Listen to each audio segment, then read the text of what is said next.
Assalamualaikum warahmatullahi wabarakatuh.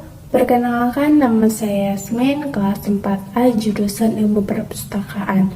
Di video ini saya akan menjelaskan sejarah singkat dinasti Bani Abbasiyah. Bani Abbasiyah adalah pemerintahan Islam yang berdiri setelah dinasti Bani Umayyah hancur. Nama Abbasiyah diambil dari paman Nabi Muhammad SAW, yaitu Abbas bin Abdul Muttalib, sebagai penghormatan kepada beliau dari anak dan cucunya karena berhasil membangun pemerintahan Islam, yaitu Daulah Abbasiyah. Penggagas pertama berdirinya dinasti ini adalah Ali bin Abdullah bin Abbas bin Abdul Muttalib bin Abdi Manaf bin Hashim. Ia terkenal sebagai seorang yang loyal dan bersahabat dengan Bani Umayyah. Ia tidak menuntut apa-apa untuk dirinya sendiri serta lebih bergemar berzuhud dan beribadah. Pemerintahan Bani Abbasiyah dinisbatkan kepada Al-Abbas, paman Rasulullah SAW. Pendiri dan sekaligus khalifah pertama dari Bani Abbasiyah adalah Abdullah As-Saffah bin Muhammad bin Ali bin Abdullah bin Abbas bin Abdul Muttalib. As-Saffah, yang artinya penumpah darah, adalah julukan bagi khalifah pertama Abbasiyah ini. Dinasti Bani Abbasiyah yang didirikan pada tahun 130 Hijriah atau 750 Masehi oleh Abdullah Abbas As-Saffah ini berlangsung sekitar 5 abad, 132 Hijriah sampai 656 Hijriah atau 750 Masehi sampai 1258 Masehi. Sebelum berdirinya Daulah Bani Abbasiyah, terdapat 3 poros utama yang merupakan pusat kegiatan. Antara satu dengan yang lainnya mempunyai kedudukan tersendiri dalam memainkan perannya untuk membangun kekuasaan dinasti Bani Abbasiyah. Menurut Mufradi, 3 poros itu adalah Humaimah, Kufah, dan Khurasan. Humaimah ini merupakan tempat dan tentram. Kufah adalah wilayah yang penduduknya menganut Syiah yang selalu ditindas oleh Bani Umayyah.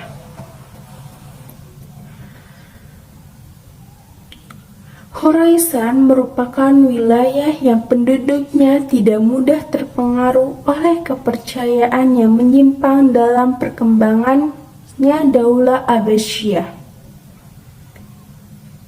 Oh, salah. Skip.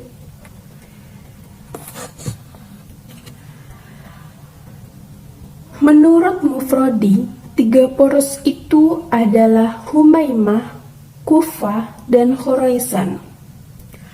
Humaimah merupakan tempat dan tentram.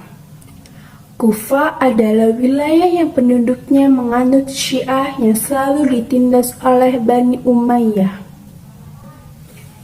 Khurasan merupakan wilayah yang penduduknya tidak mudah terpengaruh oleh kepercayaan yang menyimpang.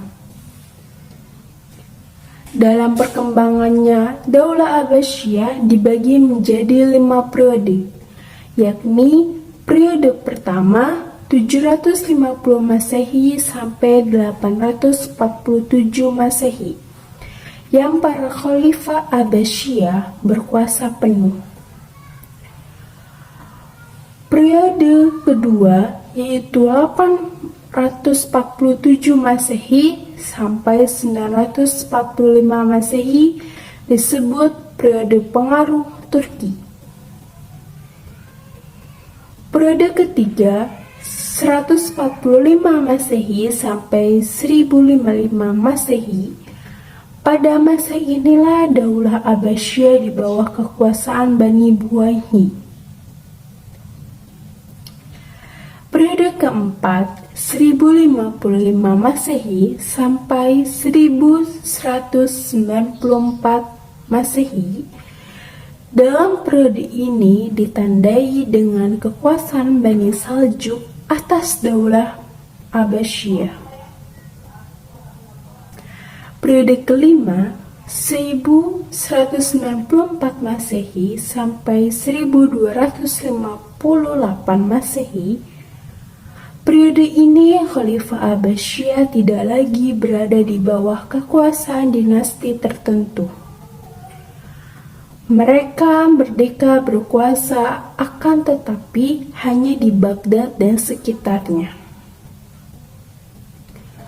Kekhalifahan Bani Abbasiyah bertumpu pada banyak sistem yang pernah dipraktikkan oleh bangsa-bangsa sebelumnya, baik yang muslim maupun non-muslim. Dasar-dasar pemerintahan Abbasiyah ditelakkan oleh khalifah pertama sekaligus pendirinya, yaitu Abu Abbas As-Saffah dan Abu Ja'far Al-Mansur sebagai pembangun kekhalifahan dinasti Bani Abbasiyah. Dukungan bangsa Persia sangat terlihat jelas ketika Abbasiyah berdiri, yaitu dengan bergabungnya pemuda gagah berani dari Khorasan, yaitu Abu Muslim Al-Khorasani, dan wilayah operasional Bani Abbasiyah yang berada di bekas kerajaan Persia. Maka tidaklah mengherankan jika kekhalifahan Bani Abbasiyah mengambil nilai-nilai Persia dalam sistem pemerintahannya. Berdasarkan pola pemerintahan dan perubahan politik, para sejarawan membagi kekuasaan masa pemerintahan Bani Abbasiyah menjadi 4 periode, yaitu yang pertama, periode Abbasiyah 1, 132 sampai 232 Hijriah atau 750 sampai 847 Masehi. Periode pertama berlangsung selama 97 tahun dan dipimpin oleh 9 orang khalifah. Periode ini disebut dengan periode keemasan Daulah Abbasiyah. Bahkan dapat dikatakan sebagai periode keemasan Islam di dunia. Yang kedua, periode Abbasiyah II, 232 sampai 334 Hijriah atau 847 sampai 946 Masehi. Periode ini berlangsung selama 99 tahun, dipimpin 13 khalifah. Periode ini dikatakan sebagai awal kelemahan dinasti Abbasiyah. Banyak daerah kecil yang berusaha melepaskan diri dan tidak mampu diatasi. Yang ketiga, periode Abbasiyah III. Pada periode ini, Daulah Abbasiyah berada di bawah kekuasaan Bani Buwayhi, yaitu para penganut aliran Syiah yang berhasil mendirikan dinasti di sebelah barat laut Iran. Ketika mereka bertambah besar, rakyat sepenuhnya dikuasai oleh mereka. Yang keempat, periode Abbasiyah IV, 487 sampai 656 Hijriah atau 1094 sampai 1258 Masehi. Periode ini berlangsung selama 164 tahun. Jika pada periode sebelumnya kekuasaan Abbasiyah berada di bawah kendali Bani Buhayhi, maka pada periode ini berada pada kekuasaan kaum Saljuk dari Turki. Saljuk adalah nama keluarga penguasa suku-suku Oghuz di Turki.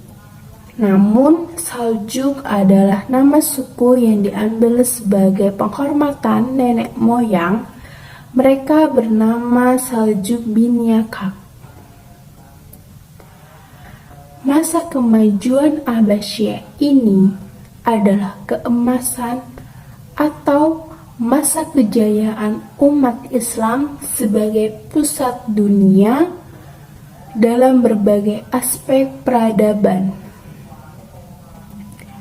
Kemajuan itu hampir mencangkup semua aspek kehidupan. Popularitas Bani Abbasiyah mencapai puncaknya di zaman Khalifah Harun ar-Rasyid, yaitu 786 sampai 809 Masehi, dan putranya Al-Ma'mun, yaitu 813 sampai 833 Masehi. Contohnya seperti biro-biro pemerintahan, perdagangan dan industri, dan perkembangan di bidang pertanian. Ada juga perkembangan di ilmu bidang agama.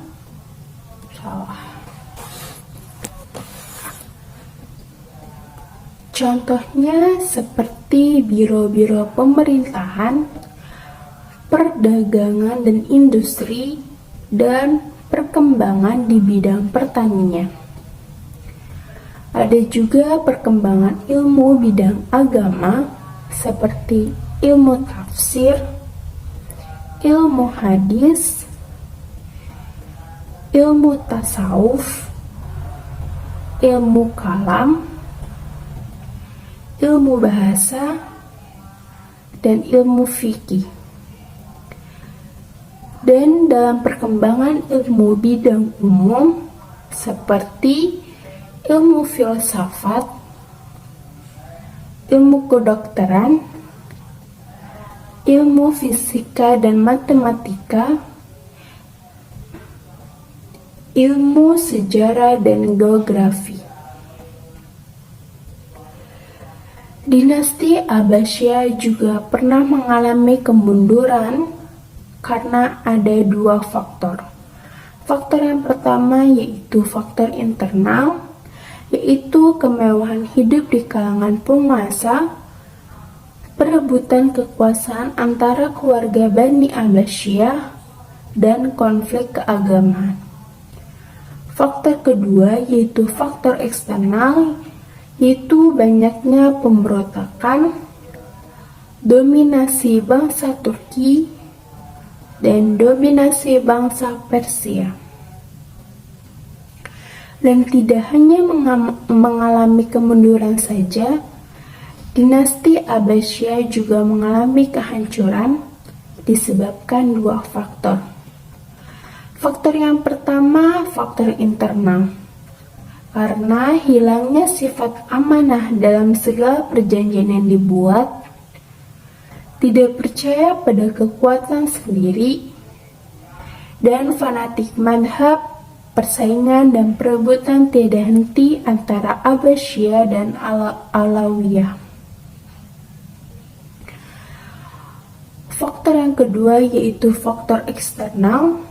Karena perang salib yang berlangsung pada beberapa gelombang atau periode, serangan tentara Mongol ke wilayah kekuasaan Islam, dan disintegrasi kebijakan untuk lebih mengutamakan pembinaan peradaban dan kebudayaan Islam daripada politik.